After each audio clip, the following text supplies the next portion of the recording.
Well, hi there. It's Dave Rochau from Armageddon Turbo, and today this is Ask a Turbo Expert Episode 1.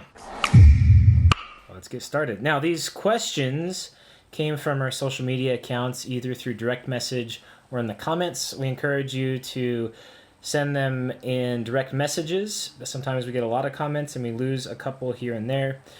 Or email it to us at info@goturbo.net. Question 1. How much max boost for GMC stock internals?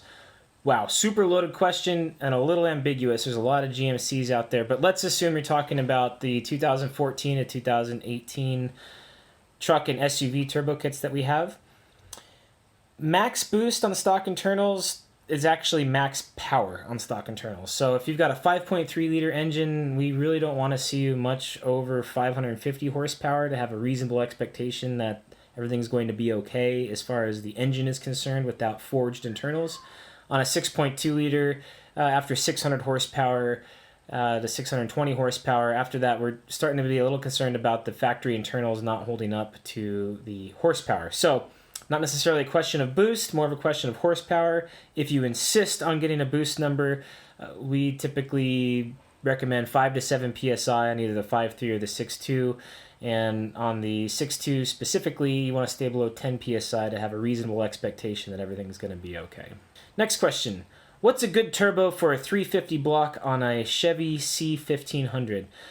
Now, that's going to be a Gen 1 small block Chevy, I think.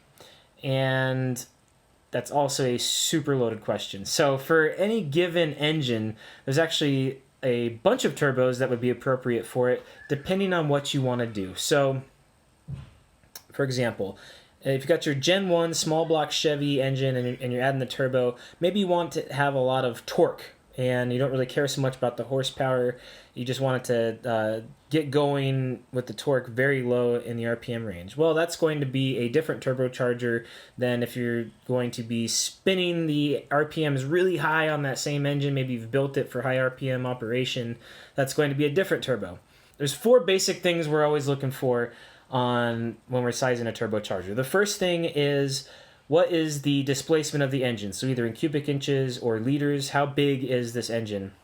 The second thing that we're looking for is, what is the RPM range that we're going to be running the engine in? So what's the max RPM that the engine can go to that we want to still make power at? And what is the peak RPM for the torque? Where is that going to happen on the engine without a turbo on it will help us determine where we want the peak torque to be for the turbocharger itself. The third thing we're going to want to know is the volumetric efficiency of the engine. So this takes into account different types of engines. So your small block Chevy overhead valve engine will traditionally be a little lower on the volumetric efficiency, have a little bit higher brake-specific fuel consumption, as opposed to a dual overhead cam engine like a Ford Coyote, where we're going to have a little bit lower brake-specific fuel consumption and a little bit higher VE. And the fourth thing we want to know is, what's the kind of fuel? There's a different list of variables that will go into that based on if it's pump gas, race gas, alcohol-based fuels such as methanol or ethanol, E85, or diesel even. So after we have those 4 basic things, we can start to help you size a turbocharger. We will be having a spreadsheet and kind of a video on how to size your own turbocharger coming out later this year. And you can always ping us at info@goturbo.net for turbo recommendations. We do sell a complete line of turbochargers from Garrett Turbochargers, and we can help you find the right one for your particular application. So, good question. All right, next up, what is a good tuning setup to use to be able to switch between street and track setups? All right, so the question's asking, what can we do to set up a vehicle that's maybe going to run low boost sometimes at a lower amount of horsepower, and maybe run pump gas, and high boost at sometimes, or higher horsepower using some kind of alcohol-based fuel or race gas? And this is a good question. Now, ideally, we'd have some kind of standalone computer that could magically tell whether it's got race gas or alcohol-based fuel in it versus pump gas and adjust the boost and the ignition timing accordingly. Now, if we're using an OEM setup, some of the GM ECUs can accept a flex fuel sensor, which makes this a little bit easier. But in general, the the best way to switch between the two on a turbocharged application is going to actually be your boost controller. So if you're on pump gas, your boost is going to be what we call low boost, and that'll be different for every kind of engine, but there'll be some range at the lower end that you're running it at, and that's where you'd want your ECU or your engine control unit to nominally be focusing on, this is the fuel I'm going to be using here. And then if you switch the boost controller to a higher boost, even an OEM controller, there's still a way for it to interpret load, okay, so how much boost is being utilized versus the RPM, and we can actually switch between the two simply with your boost controller. On, let's use a GM LT engine, for example. In this case, we have two variables we can work off of. The first is the timing map has load on one axis and RPM on the other. So if you're at low boost, you're going to be using the whole RPM range here, but only getting to maybe here on the load range. And if you turn up the boost controller, you're going to be in this area of the load range, still using the same RPM, but we can use different values on the map here for when you're using a high boost application or high horsepower using a race gas or alcohol-based fuel. And the only thing you need to be careful of is you obviously don't want to turn that thing up when you don't have race gas or alcohol in there, or else you're going to have some internal engine problems. So good question, again loaded, but there are ways to switch between the two, and it's not specifically tied to any particular tuning setup or ECU. There are ways to do it with both factory OEM style ECUs and standalone ECUs available on the market. Next question. What can you do for a 2020 Ford Explorer ST?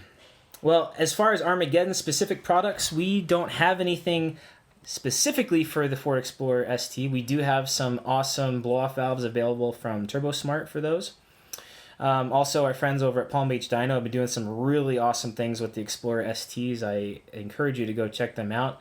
But as far as what we have specifically for that model, like as far as a turbo upgrade, not yet, but we are working on it. So stay tuned for that if you're looking for big horsepower out of your Explorer ST. Can I have one for free? No.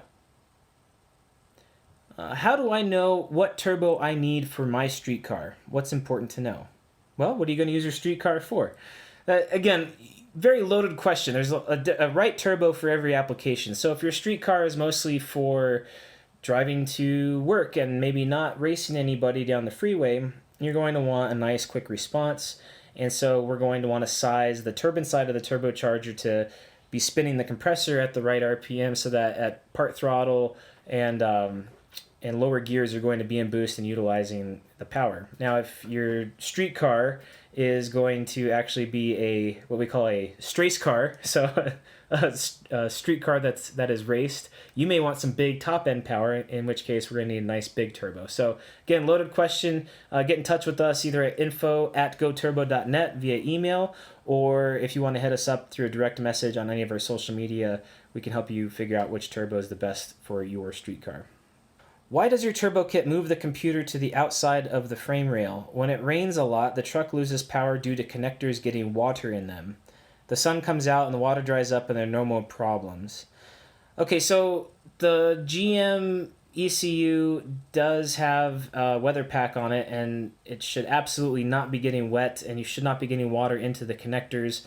They should withstand actually a hose being sprayed on top of it. So get in touch with us. Our tech support people will be happy to help you out with figuring how that water is getting in, if that's the issue. But yeah, it should be able to be soaking wet under there and nothing to go wrong with that particular component. So that's why we move the ECU there, so there's room for the turbochargers, and it should not be suffering any water contamination. Most likely there's probably going to be a chipped connector, so that water is getting around a seal, or maybe a break in a wire somewhere. So get in touch with us. We can help you work that one out. If I want to build an 800 to 1,000 horsepower Silverado 2500 HD with the 6.0 liter, how much will it realistically cost to make it reliable? So if you were using one of our 1500 series turbo kits, which we have off the shelf, that's a different answer than the question that you asked, where we don't have an off-the-shelf turbo kit for your vehicle. But let's go ahead and run the numbers on it anyway. So we are in the midst of designing and manufacturing a set of turbo manifolds that apply to the LS engines. LS engines actually what's going to be in a 2500 series truck, a new 2500 series truck, as opposed to a 1500 series truck, which is going to have an LT engine in it.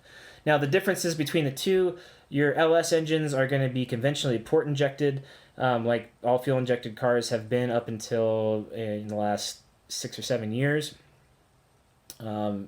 8 to 10 if we're going into the import side of things.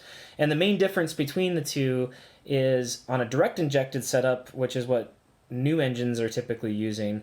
The fuel injector actually goes directly into the combustion chamber and sprays the fuel in there, whereas on a port injection setup, it's going to spray the fuel behind the intake valve, which is then expected to be sucked into the cylinder, and the valve closes and the combustion happens. So getting back to your 2500 HD Silverado with the LS platform, we do have these new manifolds coming out. You can get some turbos on there, and the cost of that, let's run through the numbers real quick. So we'll have about $1,200 for our turbo manifolds, which will be a direct fit. You're going to need about $800 to get 2 Turbo Smart Hypergates, 45 millimeter Hypergates. And by the way, flow-wise, on those headers and those wastegates, we've sized them for about 2,000 horsepower, so we're going to be way under that with just your 1,000 horsepower here. But getting back to it, we're going to need about $3,000 for 2 Garrett GT30 76R turbochargers. Excuse me. Those are dual ball bearing units and very strong, very reliable turbochargers. I wouldn't actually sell a kit with anything less quality than that. So let's go ahead and spec it out for that one. We're going to need about $1,500 to fit an intercooler on the front of that. Let's budget another $400 for silicone connections and T-bolt clamps to get all the charge piping routed together. Fuel system to support that. You're going to need a set of Injector Dynamics 1000cc injectors. Or I think they're called the ID 1050Xs are the new ones out there now. And then you'll need at least a dual pump fuel system to accommodate that. So let's budget $2,500 for the fuel side. So on raw components, you're around $9,000 for the twin turbo kit on there. Now you asked for the engine. I would go straight to something from one of our awesome partners. Actually, Lingenfelter has an amazing 417 cubic inch LS based short block that's only about $8,000. So I would definitely turn you that direction. They're gonna need somebody to fabricate that and put it all together. So you also asked how to the transmission. Okay, now building the transmission on a new 2500 series truck, you're either gonna have a 6L80 or an 8L80. 8L90 transmission in there. Level 10 transmissions makes an awesome upgrade kit for that. They'll also build yours if you like. But that being said, to have a reliable transmission at 1,000 horsepower really depends on how you're having that transmission shift. If you want it to be locked up and laying down every bit of acceleration that it possibly can, you're going to need a very burly built transmission, and it's going to cost a little bit of money. If you allow the transmission to cut the power between shifts, or have the transmission command to cut the power between shifts, you can make a stock one last and be fairly reliable at that power level. So something to keep in mind. So all that to say, if you don't have $25,000 to commit to the project, 1,000 horsepower is going to be a little bit too strong. And we typically recommend on custom builds to figure out the price of doing what you think it's going to cost at the beginning, and then adding about 40% to that, and you'll end up in the ballpark to get it all said and done. With a stock 2018 Suburban 5.3 liter, how much is the maximum horsepower from your turbos can it handle? Good question. And the answer is it depends. If you're going to beat your truck really hard, then no amount of boost is safe, and there's no amount that it can handle. I mean, you could go break a factory turbocharged vehicle if you had your mind to it. So let's assume the question is under normal operating with some spirited driving in between. If you stay between that 5 and 7 psi level, you're going to be putting out between 500 and 550 horsepower to the tires. And that's about where we'd want you to stay if you absolutely were going to stick with the stock engine. Now, with a little bit of work with some drop-in pistons available from some of our partners and directly from us, you can actually be making over 600 horsepower in the 5.3 and have it be fairly reliable on a engine side. And that would be the way that we suggest to go if you want to be making, over 650 to 700 horsepower in a 5.3. You're going to need something pretty strong in there. 2017 Chevy Silverado High Country. Where do I start to get ready for a turbo build? Now, if you're not going to go directly into the turbo build, you might want to, if the budget can support it, you might want to just start with the turbos. You can bolt our turbo kit onto a 100% stock vehicle and it'll operate wonderfully. You're making about 5 psi of boost, which will be, let's see, a High Country is probably going to be a 6.2. Let's assume it's a 6.2. That'll get you in the high 500s to the tires as far as power. And then you can add things to it as you go to have your full build as the budget allows. So get the turbo kit, put that on first. Then the next thing that we would suggest adding would be the turbo blankets. So these are going to let the turbo spool a bit faster. They'll also keep some of the latent heat out of the engine bay by insulating the hot turbines on the turbochargers from the rest of the engine bay. Next up, you'd want to consider running our catch can setup. So our turbo kits come with breathers for the crankcase system, which are fine, and they'll let out the excess pressure, but you can smell it a little bit, and if there's ever some crankcase ventilation over and above what those can handle, there's nothing to catch that oil vapor. So our catch cans accommodate both. They allow all that vapor to go somewhere else in the engine bay, in this case to 2 separate catch cans mounted in the front, right in front of the turbochargers, and so their filters actually allow the vapor to be sucked back into the turbocharger, which is good. You won't smell it as much, and it'll be free breathing, and it will catch all the oil vapor to keep it from making a mess in your engine bay. So that'd be a good second upgrade to that. Now, the third upgrade is probably going to be some kind of fuel system upgrade. So your factory fuel pump and injectors will be a little maxed out with the turbo kit installed on there from the beginning. What you're going to want to do is add on a 6.2, you're going to be adding the fuel pump and the injectors in one step, and then the in-tank fuel pump after that. Now, to take advantage of all that extra fuel and make some more power, the next thing you'll want is our boost controller, which is the TurboSmart eBoost 2. And that allows you to switch between 6 different stages of boost. So from low boost, so very low power, or the lowest power that it can put out, which will be about 560 horsepower to the tires on a 6.2, all the way up to whatever turbochargers you're running and the max boost that they can put out. And at some point in that max side of things, the factory engine's not going to be able to support what's going on, and that would be your opportunity to upgrade that. So as you can see, the best thing to start out with is just put the turbo kit on. If it's not in the budget, start with our exhaust cutouts. So what these allow you to do is run the factory catback, run your truck 100% as it came from GM. And then when you open the cutouts, you'll get the same power benefits you would from having a free-flowing exhaust. It'll be as loud as it possibly can be. So you get that aspect of it. And then at the flip of a switch, you can go right back to the way it was before. And that works perfectly with our turbo kit. Nothing gets a turbo going better than no restriction on the exhaust side.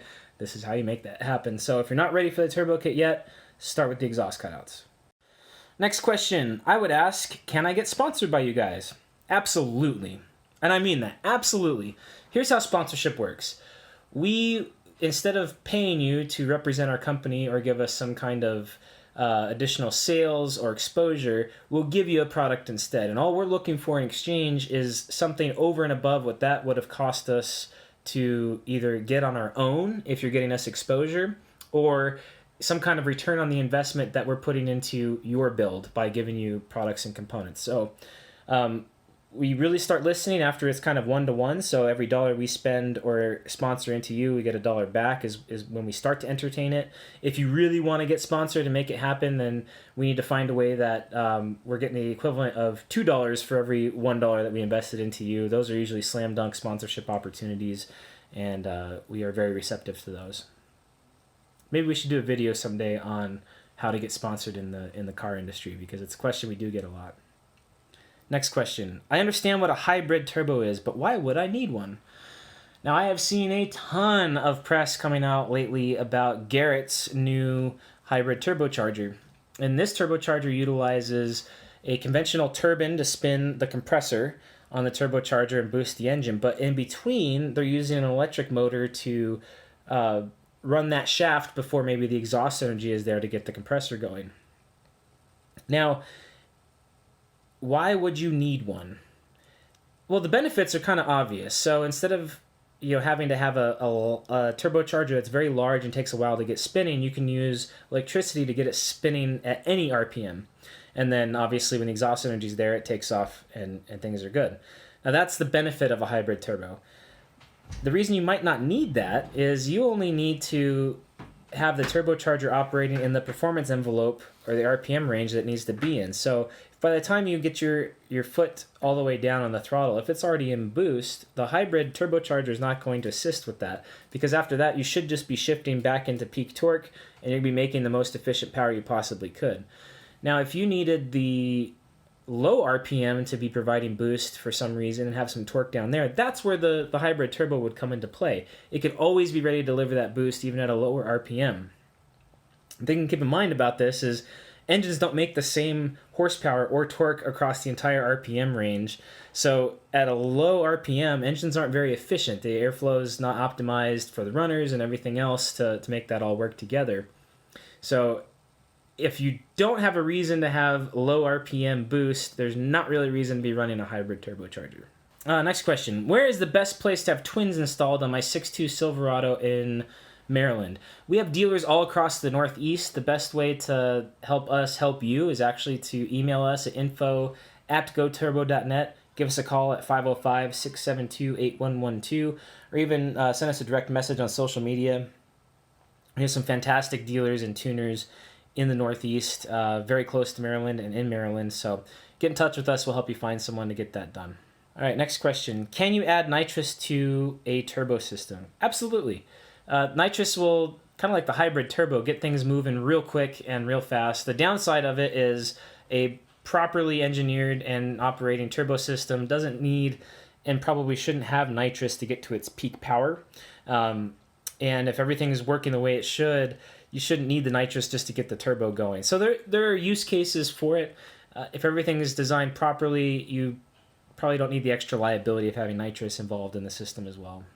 All right, and the last question for episode 1 of Ask a Turbo Expert. When will the kit for the 2019 Silverado be ready? Easy answer on this one. Don't even need Chris's help. Just as soon as we have a way to tune all of them, we'll start our development and have it out for you about 6 months after that. So we're looking at our pals at HP Tuners to have that out shortly. I know they've been working diligently on it, and as soon as all 2019 1500 series trucks are supported, we'll get going on the development and get that turbo kit for you. Well, that's it from my end on episode 1 of Ask a Turbo Expert. Keep sending us your questions. You can even add additional questions to the comments here. But as always, direct message us, send questions to info@goturbo.net, or leave them in the comments, and we'll get back to you, and we will see you here for episode 2 of Ask a Turbo Expert. Thanks a lot.